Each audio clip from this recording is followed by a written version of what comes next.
नमस्कार दोस्तों, जय हिंद। मैं हूं अंकुर त्रिपाठी और आप देख रहे हैं हमारा YouTube channel the Tripathi real talks. दोस्तों, जैसा कि आपको पता होगा कि पाकिस्तान के एक प्लेयर हैं अरशद नदीम, जिन्होंने ओलंपिक्स में जेवलिन थ्रो में पाकिस्तान के लिए एक गोल्ड मेडल जीत लिया है। तो उनके गोल्ड मेडल जीतने पर पाकिस्तानी पब्लिक के कुछ रिएक्शंस आए हैं जिनको मैं देख रहा था, और उन रिएक्शंस को देखने के बाद मुझे ऐसा लगा कि इनका सॉफ्टवेयर का वर्जन जो होता है उसको अपग्रेड करना पड़ेगा। तो आइए दोस्तों, देखते हैं क्या रिएक्शंस हैं, क्या पाकिस्तानी सोचते हैं और क्या पाकिस्तानी मानते हैं अरशद नदीम की जीत पे। इंडिया में खुशी होगी कि पाकिस्तान गोल्ड मेडल जीता कि नहीं? इंडिया में तो सफ़े मातम बिछा होगा। अच्छा। वो तो रो रहे होंगे। इंडिया वाले रो रहे होंगे भाई, पाकिस्तान गोल्ड मेडल जीता। क्या मेंटेलिटी है भाई तुम लोगों की कि इंडिया वाले में मातम होगा और इंडिया वाले रो रहे होंगे। भाई, इंडिया वाले नहीं रो रहे हैं। जिस गोल्ड मेडल का स्वाद तुम आज चख रहे हो, भाई उस गोल्ड मेडल का स्वाद तो हम कई बार चख चुके हैं। कई बार हमने उस गोल्ड मेडल को टेस्ट किया है। देखो, मैं तुम्हें बताता हूँ, अगर हम ओलंपिक का इतिहास से लेकर आज तक का उठाकर देखेंगे तो तुम्हारे पाकिस्तान ने कुल मिलाकर 11 मेडल जीते हैं, जिसमें से सिर्फ 4 गोल्ड है। सिर्फ 4 गोल्ड है। और इंडिया का अगर बात करें, इंडिया की अगर मैं बात करता हूं तो इंडिया ने आज तक 41 मेडल जीते हैं, और 41 में से मेरे ख्याल से 10 या 11 गोल्ड हैं। तो भाई, हम लोगों ने इस चीज का स्वाद हमने कई बार लिया है, ठीक है। पहली बार नहीं है कि हम इसका स्वाद चख रहे हैं या हार गए। तो भाई, इंडिया वाले नहीं रो रहे हैं। और अगर तुमने गोल्ड मेडल जीता है तो हमने भी सिल्वर मेडल जीता है ना यार। ऐसा तो है नहीं कि हम विदाउट मेडल आए हो। मैं समझता हूँ तुम लोगों की ऐसी मेंटेलिटी क्यों है। क्यों? क्योंकि तुम्हें ऐसा क्यों बोलना होता है, क्योंकि जो पाकिस्तान का प्लेयर है, अगर वो गोल्ड जीता किसी किसी इवेंट में, तो हमने भी वहां पर सिल्वर जीता। लेकिन अगर मैं तुम्हारे क्रिकेट की बात करता हूँ, जब मैं तुम्हारे क्रिकेट की बात करता हूँ, तो इंडिया टीम तो वर्ल्ड कप उठाकर घर आती है, और तुम्हारी टीम तो यूएसए जैसी टीम से भी हार जाती है। तुम लोग तो ग्रुप स्टेज में ही तुम लोग टूर्नामेंट से आउट हो जाते हो। तो भाई, इस तरीके के बयानबाजी मत दिया करो। इस चीज को जरा समझो, इस चीज को सीखो जरा।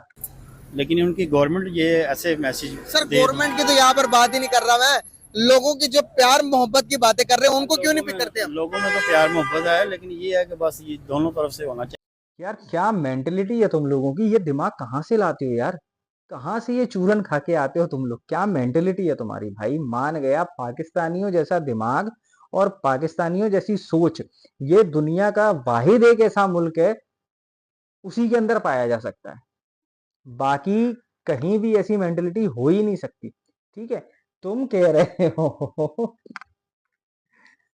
तुम कह रहे हो कि गवर्नमेंट की तरफ से होता है, और ये गवर्नमेंट की तरफ से होता है। भाई, हिंदुस्तानी गवर्नमेंट इसलिए अपनी बयानबाजी ऐसी करती है क्योंकि तुम लोग हरकतें करते हो, ठीक है। हमें कोई लेना देना नहीं था तुमसे यार, हमें कोई लेना देना नहीं था। हमने ना तुम्हारे साथ एक भी जंग लड़ी, हमने तुमसे कभी कुछ नहीं कहा, लेकिन तुम लोग हो जो आकर हमेशा जंगें लड़ते हो। अब ऐसा तो है नहीं कि तुम हम पे लठ चलाओगे और हम चुपचाप होके खड़ेंगे। अरे, तुम एक लठ उठाने की तुम्हारी देर नहीं होगी, यहाँ तो तुम्हें भांज भांज के सड़क पे बिछा देंगे, ठीक है। तो दोस्तों, ये पाकिस्तानियों की मेंटेलिटी है। इनको हर चीज में कहीं मजहब घुसेड़ देना है, कहीं गवर्नमेंट को घुसेड़ देना है। अगर किसी के यहाँ बच्चा पैदा हो गया तो उसमें रोकी साजिश है। अगर पाकिस्तान में आटा आटा पूरा नहीं हो रहा है तो मेरे ख्याल से रॉकी साजिश है उसमें। अगर क्या कहते हैं उसको, बारिश नहीं हो रही है तो उसमें रॉकी साजिश है। अरे भाई, सब जगह रॉकी साजिश है। तुम कुछ नहीं करोगे, तुम सिर्फ बैठोगे, सिर्फ बैठ के बयानबाजी करोगे और फिर ये बोलोगे कि गवर्नमेंट की साजिश है। भाई, हमारी गवर्नमेंट को कोई जरूरत नहीं है तुम्हारे मुल्क में जाके और तुम्हारे लिए साजिश करने की। तुम खुद ही काफी हो अपने मुल्क का बेड़ा गर्क करने के लिए, और जो कि तुम लोगों ने आज तक 76 ईयर्स में किया है, ठीक है। जो बंदा तुमसे सवाल पूछ रहा है ना, जरा उस बंदे से सीखो, वो कितनी अच्छी बात कर रहा है तुमसे और कितनी सुलझी हुई बात कर रहा है। और कहीं ना कहीं देखा जाए, मुजम्मल भाई, आप बहुत अच्छा काम कर रहे हैं, जो आप इन पाकिस्तान के भटके हुए और बिना दिमाग के लोगों के अंदर थोड़ा सा शुहूर लाने की कोशिश कर रहे हैं। वेरी गुड मुजम्मल भाई, आगे भी आपसे इसी तरीके की काम की उम्मीद रखता हूँ। क्या कहेंगे कि इंडिया जैसे मुल्क से, इंडिया से जीत कर आ रहे हैं, तो क्या इंडिया में खुशी होगी इस टाइम के पाकिस्तान गोल्ड मेडल जीत गया, या फिर वहां पर तो खुशी नहीं होगी? इंडिया तो इस काबिल ही नहीं है कि हमारे पाकिस्तानियों का मुकाबला कर सके। ये टोपी लगाकर आके, ये टोपी लगा लेने से अगर तू ये सोचता है कि तेरे अंदर ज्यादा शुहूर है या ज्यादा दिमाग है ना, तो ऐसा कुछ नहीं है। ठीक है। जिस तरीके की तू बयानबाजी कर रहा है ना, उस तरीके से अगर मैं चलूं तो इसी तरीके की लैंग्वेज को तू डिजर्व करता है। तू कह रहा है कि इंडिया इस काबिल नहीं है। इंडिया की काबिलियत बताता हूं मैं तुझे। मैं बताता हूँ इंडिया की काबिलियत। इंडिया के पास 10 गोल्ड मेडल है आज तक, तुम्हारे पास है 4। इंडिया के पास ओवरऑल 41 मेडल्स हैं, तुम्हारे पास है 11। और इंडिया की काबिलियत की बात करता है तू। अगर मैं क्रिकेट वर्ल्ड, ये तो अभी मैंने ओलंपिक की बात करी, मैं बात करता हूँ क्रिकेट वर्ल्ड कप की। अगर मैं 50 ओवर्स का वर्ल्ड कप लूं, आज तक जितने मैच हमने खेले हैं ना वर्ल्ड कप में, पाकिस्तान की हिम्मत नहीं हुई है कि वो हिंदुस्तान से जीत सके। ठीक है। इंडिया ने हर मैच में तुम लोगों में फेंटा लगाया है। अगर मैं T20 वर्ल्ड कप की बात करूं, आज तक के इतिहास में, आज तक के रिकॉर्ड में, आज तक का जो लेटेस्ट अभी 2024 का वर्ल्ड कप हुआ है ना, उस तक के रिकॉर्ड को अगर मैं ले लूं, तो पाकिस्तान ने सिर्फ एक मैच जीता है हमसे। अरे तुम लोग क्रिकेट में ना जीत पा रहे। अब मैं बात करता हूँ वॉर की, जो बॉर्डर पे लड़े जाते हैं। 4 बार तुमने हमसे जंगें लड़ी, एक भी बार जीत पाए। और तुम्हारी गवर्नमेंट ने और तुम्हारी वो जो नंबर वन आर्मी है, number one so called number one army, उस आर्मी ने तुम लोगों को एक चूरन चटा दिया है कि लाहौर को हमने, इंडिया के टैंक के नीचे हम लोग जाके लेट गए थे और फलाना हो गया था, ढिमाका हो गया था। ओ भाई, 1971 में तो हमने तुम्हारे तोते उड़ा दिए, तुम्हारे मुल्कों को 2 पार्ट में बांट बांट दिया था। ठीक है। एक तुम्हारा पाकिस्तान और दूसरा बांग्लादेश। ठीक है। 65 में ऑपरेशन जिब्राल्टर तुम लोगों ने चालू करा था, और उसके एवज में हम तो तुम्हारे लाहौर, ये फोटो में दिख रही है ना, इसके इसमें लिखा हुआ है लाहौर, हम तो तुम्हारे लाहौर में जाके बैठे थे भाई। और ये सुबेरे, मेरे ख्याल से ये सुबह का फोटो है। उम्मीद तुमने की थी कि तुम नाश्ता करोगे दिल्ली में, लेकिन नाश्ता किया था हमने तुम्हारे लाहौर में। ठीक है। तो जो तू कहता है ना इंडिया इस काबिल नहीं है, ठीक है, और जो दूसरी बात तू कह रहा है, जो दूसरी बात तूने कही है, बाप वाली बात, तो उस बाप वाली बात पे मैं तुझे बता देता हूँ। जो तू कह रहा है ना बाप कौन, तो बेटा एक चीज हमेशा ध्यान रखना, बेटा वो होता है जिसको बाप पैदा करता है, या कब जो इंसान पैदा हुआ होता है ना वो बेटा होता है, और जो इंसान पहले से होता है ना वो बाप होता है। तो अब मैं तेरे को बता देता हूँ, तेरी ये आंखें खोल देता हूँ, तेरा दिमाग का स्क्रू खोल देता हूँ। हिंदुस्तान आज से नहीं है भाई, हिंदुस्तान बहुत पहले से था। समझा। हिंदुस्तान पैदा नहीं हुआ, हिंदुस्तान बाप था। पाकिस्तान पैदा हुआ है 1947 में। ये उसका प्रूफ लगा दिया है मैंने। पढ़ ले, पढ़ ले इस प्रूफ को। जब अंग्रेज हम पर राज करने आए थे ना, उनकी कंपनी का नाम भी था ईस्ट इंडिया कंपनी, उनकी कंपनी का। और अंग्रेजों के जाने के बाद पाकिस्तान का वजूद आया था। ठीक है। तू कोई प्रूफ देगा कि ईस्ट पाकिस्तान कंपनी, जो तू कह रहा है बाप कौन है, तो बेटा मैं प्रूफ करता हूँ कि बाप कौन है।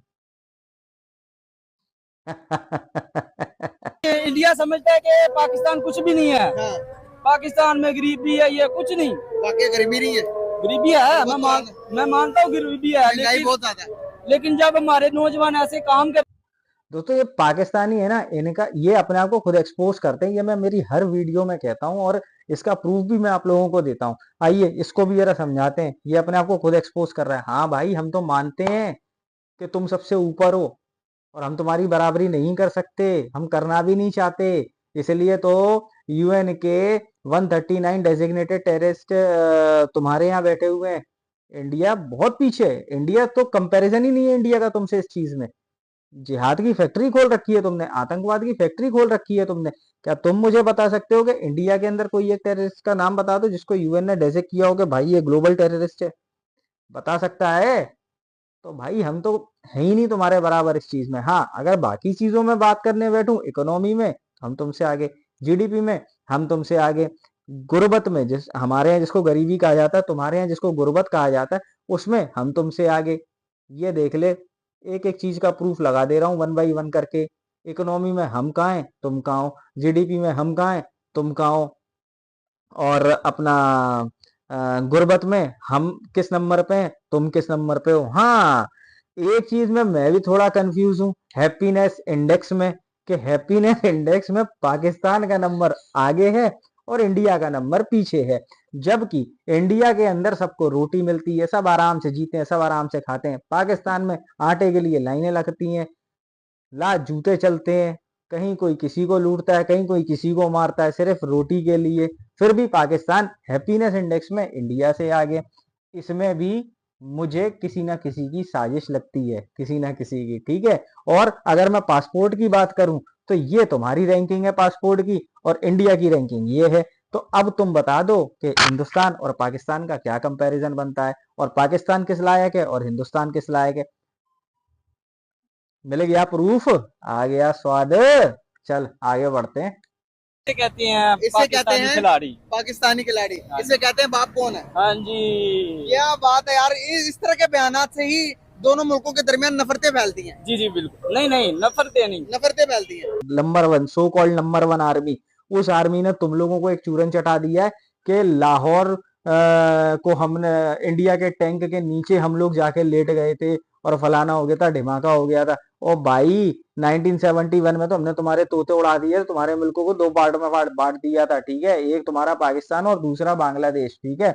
65 में ऑपरेशन जिब्राल्टर तुम लोगों ने चालू करा था, और उसके एवज में हम तो तुम्हारे लाहौर, ये फोटो में दिख रही है ना, इसके इसमें लिखा हुआ है लाहौर, हम तो तुम्हारे लाहौर में जाके बैठे थे भाई। और ये सुबेरे, मेरे ख्याल से ये सुबह का फोटो है।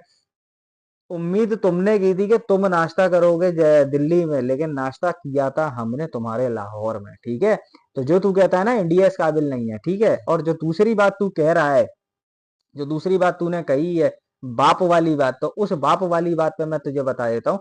जो तू कह रहा है ना बाप कौन, तो बेटा एक चीज हमेशा ध्यान रखना, बेटा वो होता है जिसको बाप पैदा करता है, या जो इंसान पैदा हुआ होता है ना वो बेटा होता है, और जो इंसान पहले से होता है ना वो बाप होता है। तो अब मैं तेरे को बता देता हूँ, तेरी ये आंखें खोल देता हूँ, तेरा दिमाग का स्क्रू खोल देता हूँ। हिंदुस्तान आज से नहीं है भाई, हिंदुस्तान बहुत पहले से था, समझा। हिंदुस्तान पैदा नहीं हुआ, हिंदुस्तान बाप था। पाकिस्तान पैदा हुआ है 1947 में, ये उसका प्रूफ लगा दिया है मैंने। पढ़ ले, पढ़ ले इस प्रूफ को। जब अंग्रेज हम पे राज करने आए थे ना, उनकी कंपनी का नाम भी था ईस्ट इंडिया कंपनी, उनकी कंपनी का। और अंग्रेजों के जाने के बाद पाकिस्तान का वजूद आया था, ठीक है। तू कोई प्रूफ देगा कि ईस्ट पाकिस्तान कंपनी, जो तू कह रहा है बाप कौन है, तो बेटा मैं प्रूफ करता हूँ कि बाप कौन है। वो भी हमारा ही बच्चा है, वो ये बयानात दे रही है माँ तो माँ होती है ना फिर। सर माँ है तो हिंदुस्तान की माँ ना, जी बिल्कुल तो माँ। वो हमारे लिए भी बयान दे रही है ना ये, तो ये उनका किरदार है ना, देखें। तो हमारे कर दिया ना खुद को एक्सपोज, बोल दिया ना कि माँ माँ होती है। अरे बेटा जब माँ माँ होती है तो बाप बाप होता है, और हर बाप का एक बाप होता है जिसको हम दादाजी कहते हैं, ठीक है। खैर हम तो कहते हैं हम तो मुसलमान सबसे ऊपर है, जी मुसलमान सबसे अफजल जी है। तो अल्हम्दुलिल्लाह। जब हमारे इखलाक ही इस तरह का अगले बंदे को तू तड़ा कर, तू कह रहा है ना कि हमारा धर्म सबसे ऊपर है, हमारा इस्लाम सबसे ऊपर है और काफिरों का धर्म नीचे है, दूसरों का धर्म नीचे है, तो मैं तुझे कुछ कुछ प्रूफ दे देता हूँ और दिखा देता हूँ कि तुम्हारे जो धर्म में हो रहा है उसमें समय क्या हो रहा है और कितने ऊपर हो तुम। हर जगह से तुम्हारा बॉयकॉट हो रहा है, हर जगह से तुमको भगाया जा रहा है। और अगर मैं बात करूं तो काफिरों के द्वारा तो भगाई जा रहे हो, साथ साथ में तुम्हारे जो इस्लामिक भाई हैं, असी मुसलमान थे तुसी भी मुसलमान, वो लोग भी तुम लोगों के पिछवाड़े पे लात मार मार कर भगा रहे हैं, ठीक है। हमारे से तो किसी ने, हमें तो कोई नहीं भगा रहा है। तो अब समझ में आ गया होगा तुझको, जो तू ये फालतू का नैरेटिव सेट कर रहा है, फालतू का प्रोपेगेंडा सेट कर रहा है कि हमारा धर्म सबसे ऊपर है। भाई दूसरे के धर्म को इज्जत देना सीखो। हम कभी नहीं कहते कि तुम्हारा धर्म नीचे है, हम कभी नहीं कहते कि ईसाइयों का धर्म नीचे, हम कभी भी किसी के धर्म पर उंगली नहीं उठाते। दोस्तों हम कभी भी अपने आप को सुपीरियर नहीं साबित करते। ये पाकिस्तानी जब अपने आप को सुपीरियर साबित करने लगते हैं, यही रीजन है इनके सबसे बड़े डाउनफॉल का।